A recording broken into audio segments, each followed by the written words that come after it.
This is the quick dose of osteoarthritis from Therapeutics Drive clinical learning for pharmacists on the go. Imagine a patient trying to put out a small, contained fire in a frying pan, right?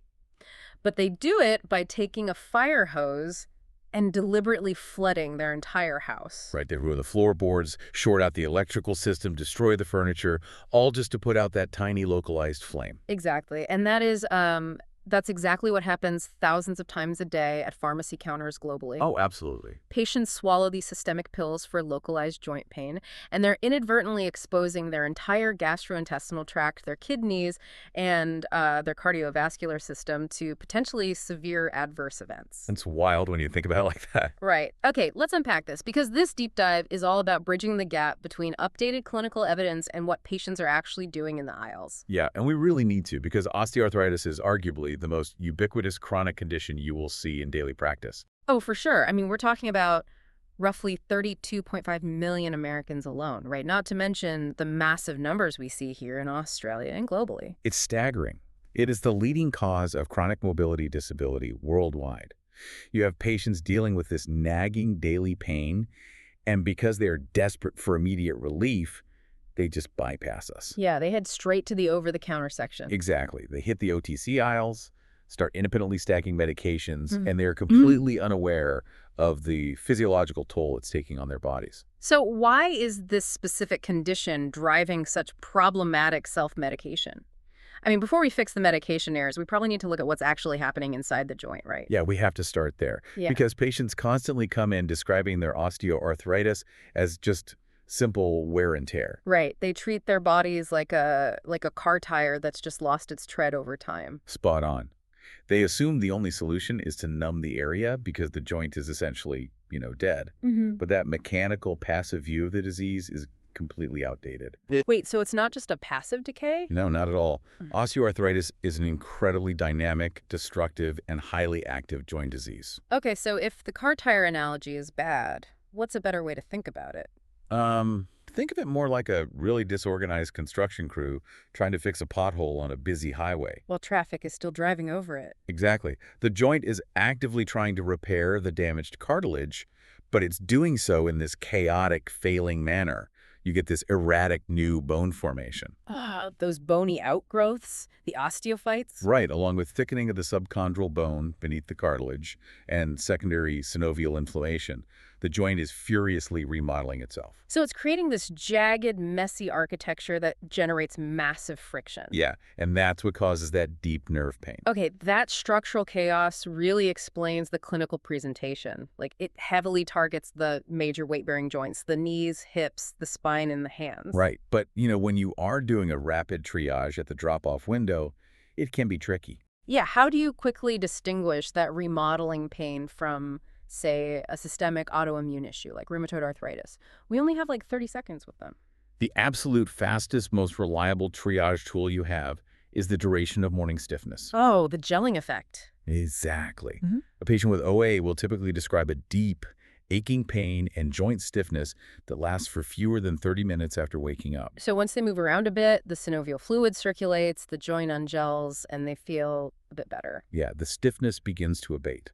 But if a patient tells you that it takes them 2 hours to get their hands moving in the morning, then your clinical radar should immediately shift to rheumatoid arthritis. spot on, and they need a prompt medical referral. Okay, that 30-minute threshold is a brilliant high-yield filter.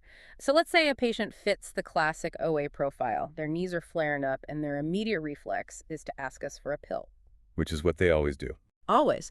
But looking through the Australian Therapeutic Guidelines, the ETG and International Consensus Guidelines, pharmacological therapy actually isn't the first step, is it?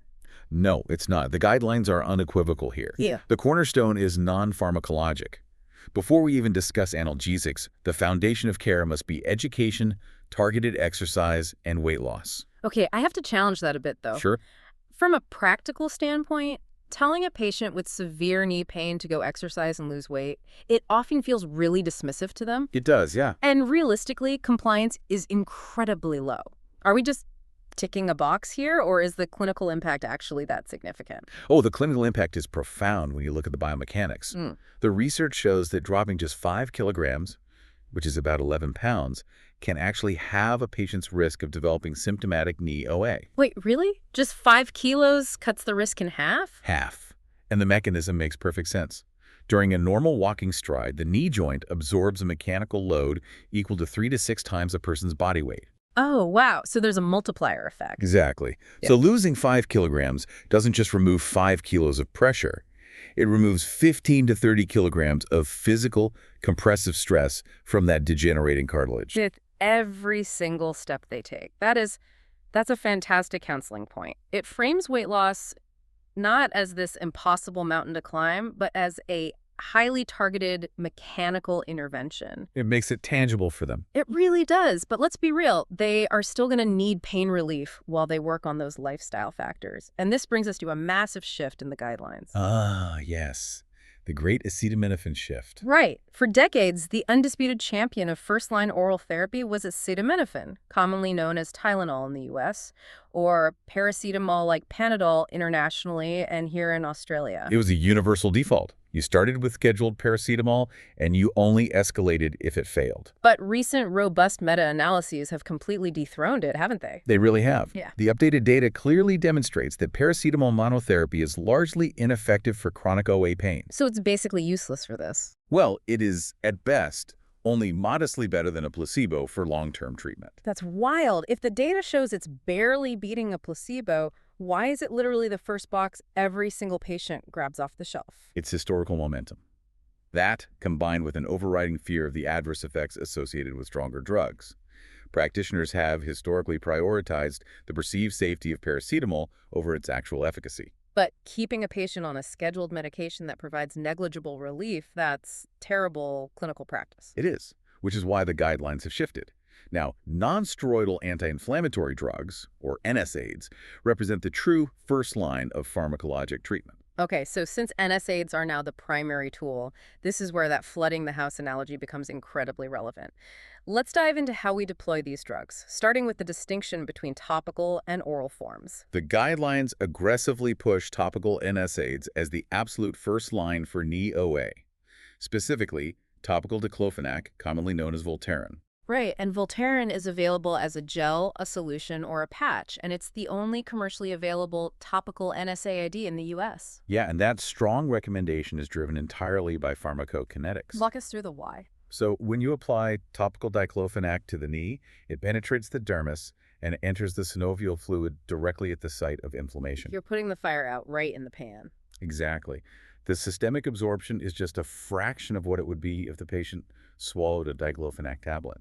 Because of that, the typical NSAID adverse effects like GI bleeding, cardiovascular events, and renal impairment are reduced to rates comparable to a placebo. That's incredible. You achieve localized therapeutic concentrations in the joint space without exposing the entire body to systemic cyclooxygenase inhibition. Right, it's brilliant for knees. But there is a massive anatomic limitation here that we, as pharmacists, need to actively screen for.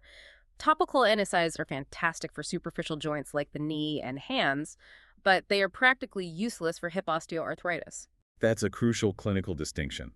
The hip joint is simply too deep. It's buried under thick layers of muscle and adipose tissue. Exactly. The topical molecule cannot penetrate deeply enough to reach the synovial capsule of the hip in therapeutic concentrations.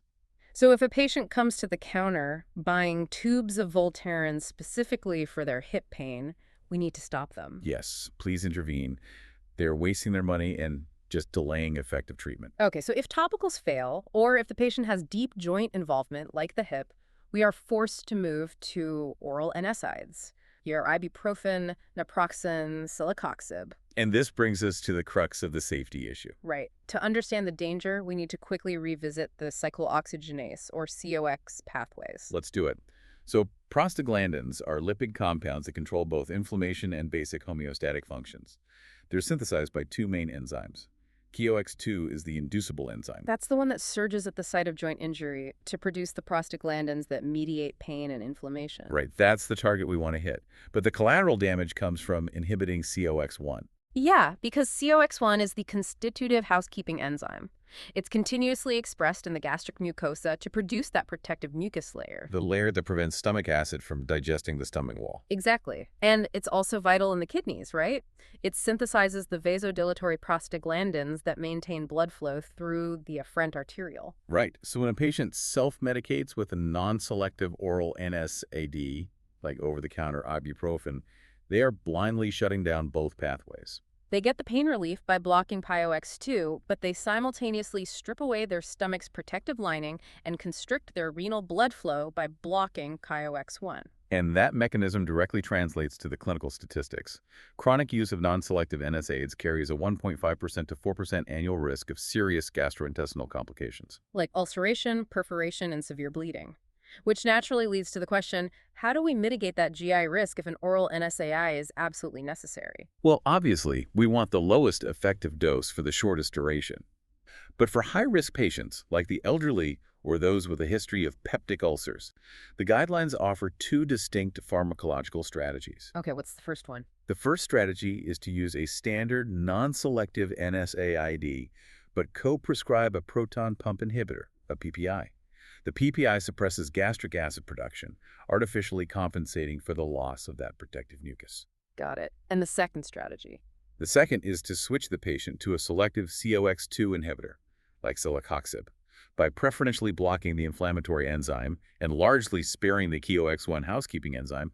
Celecoxib significantly lowers the risk of GI bleeds. But let's look at the real-world implications there. Adding a PPI isn't a free pass. Chronic PPI use carries its own cascade of risks: hypomagnesemia, increased susceptibility to C. diff, potential bone density issues. Yeah, are we really doing the patient a favor by adding a second drug just so they can tolerate the first one? Exactly. That is the clinical debate right there. Polypharmacy is always a concern. From a purely pharmacological standpoint, a selective EOX2 inhibitor is a much more elegant solution. It addresses the root issue without requiring a secondary drug. However, access and cost play a huge role here. In Australia, for instance, celecoxib is subject to specific PBS restrictions. Right. The pharmaceutical benefit scheme. Yeah. It is subsidized, but often only if the patient meets criteria for high GI risk or has failed other therapies, whereas standard non-selective NSAIDs are incredibly cheap and easily accessible over the counter. Which is exactly why they are still used so heavily despite the inferior safety profile. And we can't ignore the cardiovascular risks either. Right, whether you're using a non-selective NSAID or a selective COX2 inhibitor, they all carry an FDA black box warning for increased risk of adverse cardiovascular events. Heart attacks, strokes. You are altering the prostacyclin thromboxane balance, which promotes a prothrombotic state. And that cardiovascular risk is compounded by the renal effects. This is a monitoring protocol that I think gets completely overlooked in community pharmacy due to time constraints. Oh, 100%. Because NSAIDs block COX1, they restrict that vital renal blood flow we talked about. The kidneys respond by retaining sodium and water, which drives up systemic blood pressure. So if you have a patient whose hypertension is perfectly controlled on an ACE inhibitor and they start popping daily ibuprofen for their knee, they can completely destabilize their blood pressure. They absolutely will. The clinical texts are explicit about this. If a hypertensive patient initiates an oral NSAID, the pharmacist must monitor their blood pressure at baseline and then every 2 to 4 weeks for the first 1 to 2 months of therapy. That is such a brilliant intervention point for the pharmacist, but intercepting that patient requires us to know they're taking the drug. Which is increasingly difficult given the culture of OTC self-medication. Patients just view OTC drugs as inherently safe because they don't need a prescription. The stacking of duplicate therapies is terrifying. A patient might get a prescription for celecoxib from their rheumatologist, and a few days later, they get a tension headache and grab OTC ibuprofen. Completely failing to recognize that they are stacking NSAIDs and multiplying their GI and renal toxicity risks exponentially. Which brings us back to paracetamol. Even though it's no longer the first-line chronic therapy, patients still use it heavily for episodic pain. They do, and the toxicity risks there are just as insidious, particularly regarding hepatotoxicity. Paracetamol has a very narrow therapeutic index. Right. The absolute maximum daily dose is 4 grams per day from all sources. But the real danger lies in hidden paracetamol. Right. Oh, absolutely. A patient takes their scheduled dose for OA, but then they catch a seasonal cold.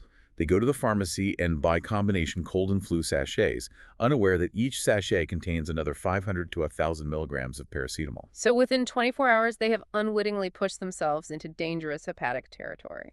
And there is a critical pharmacokinetic interaction with alcohol that lowers that toxicity threshold even further. It's not just a vague warning on the box, there's a specific mechanism at play. Yes, and pharmacists need to actively screen for this.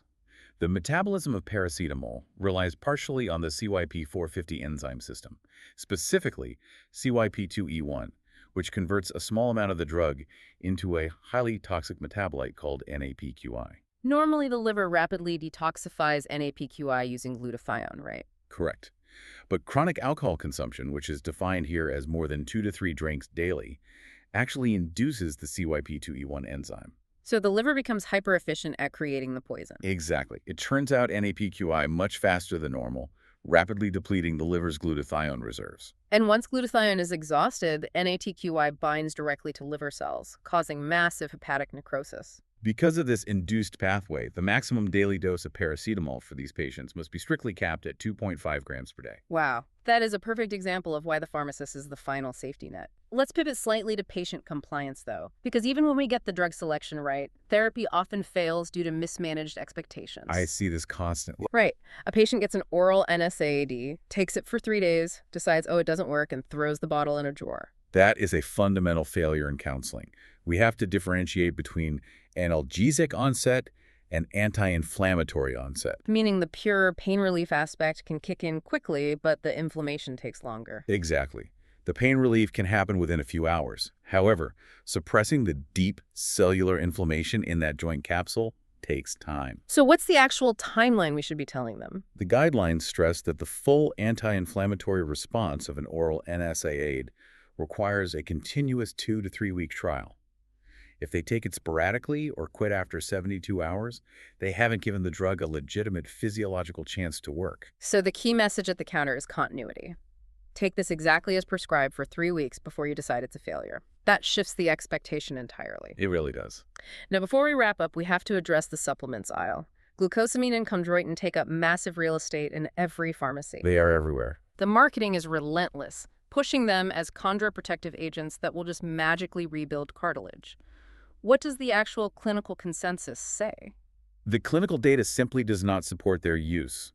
The trials show wildly inconsistent efficacy, largely driven by a massive placebo effect. Structurally, once that cartilage matrix is destroyed, an oral supplement is not going to regenerate it. Right. But efficacy aside, there is a hard safety warning regarding glucosamine that pharmacists need to actively catch, and it comes down to the manufacturing process. Ah, right. Glucosamine is heavily derived from chitin, which is extracted from the shells of crabs, lobsters, and shrimp. Exactly. Now, technically, a true shellfish allergy is a reaction to tropomyosin, which is the muscle protein of the animal, not the chitin shell itself. So in theory, a perfectly purified shell extract shouldn't trigger an allergic response. In theory, yes. But dietary supplements are not regulated with the same stringency as prescription pharmaceuticals. The purification processes are highly variable. So cross-contamination with the allergenic muscle protein is a very real risk. A documented risk. Therefore, pharmacists absolutely must screen for severe shellfish allergies and warn those patients about the potential for an anaphylactic reaction if they take glucosamine. It's those vital mechanistic details that really elevate our clinical practice. So let's pull all of this together into a rapid recap for the listener heading into their next shift. What does this all mean for you behind the counter today? Here are the top takeaways. Number 1, change the narrative on weight loss. It is not a generic lifestyle tip. It is a profound biomechanical intervention. Explain the math. Dropping just 5 kilograms removes 15 to 30 kilograms of physical stress from that knee joint. It literally halves their risk of symptom progression. Number 2, default to topical NSAIDs for superficial joints. If they have knee or hand pain, get them on topical diclofenac.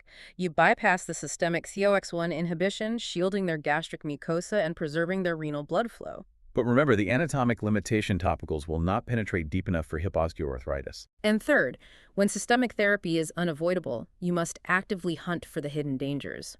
Screen relentlessly for duplicate NSAID therapy and hidden paracetamol in OTC cold products.